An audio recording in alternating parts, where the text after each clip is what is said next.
Wasiwe na expectations kubwa kwenye Champions League. Ningekuwa mimi ningeipeleka timu bila kuwa na matarajio makubwa, kwamba tuendeni tukaenjoy mpira, focus ibaki ligi kuu, focus ibaki kwenye FA Cup.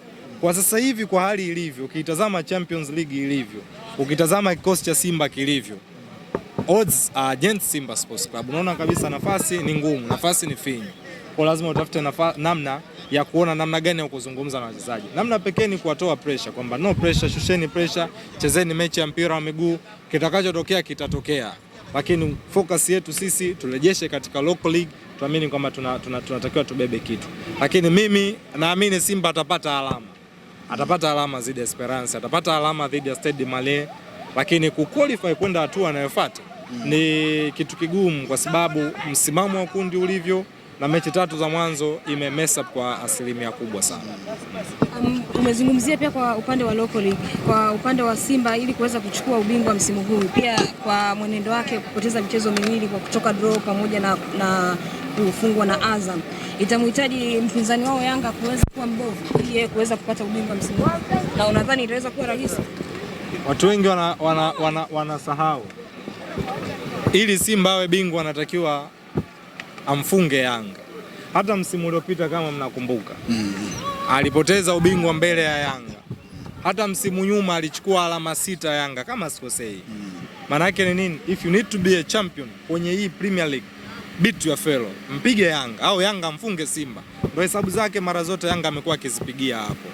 Kwa hiyo huhitaji Yanga kuwa mbovu, ila unahitaji kumfunga Yanga na kumaintain katika game zingine iweze kubeba ubingwa.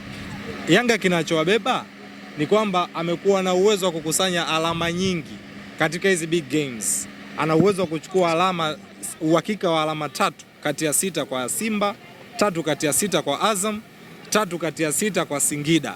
Na ukija kupiga hesabu za kawaida, ukija on average, sasa hivi unaweka 5 ya 6 kwa Singida, 5 ya 6 kwa Simba, alafu unaweza kaweka 4 ya 6 kwa timu kama Young Africans, kwa timu kama Simba, lakini wamekuwa katika nyakati nzuri. Sawa. Wewe mchezaji wa Simba shazungumza, samahani mimi sikuepo, naomba kidogo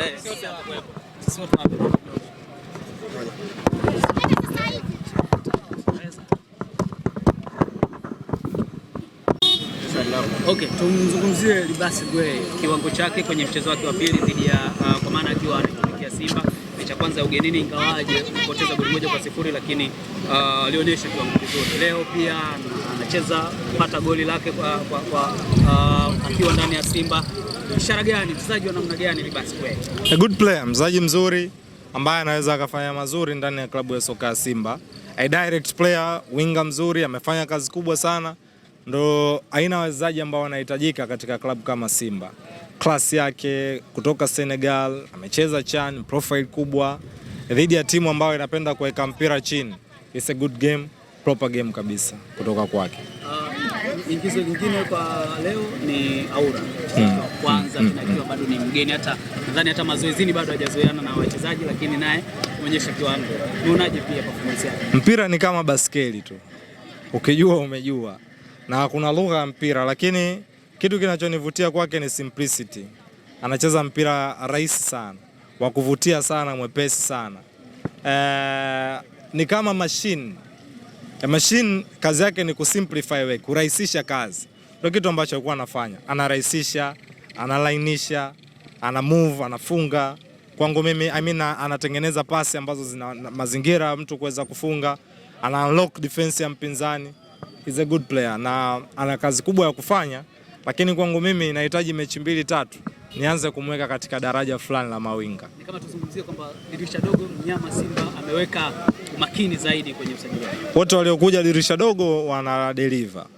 Japo bwana mdogo Mwangosi nafikiri za junior amekuja, lakini to me Cletus Chama, Nixon Kibabage, Alibese, Anset, goalkeeper, top performance katika ubora mkubwa sana. Sana.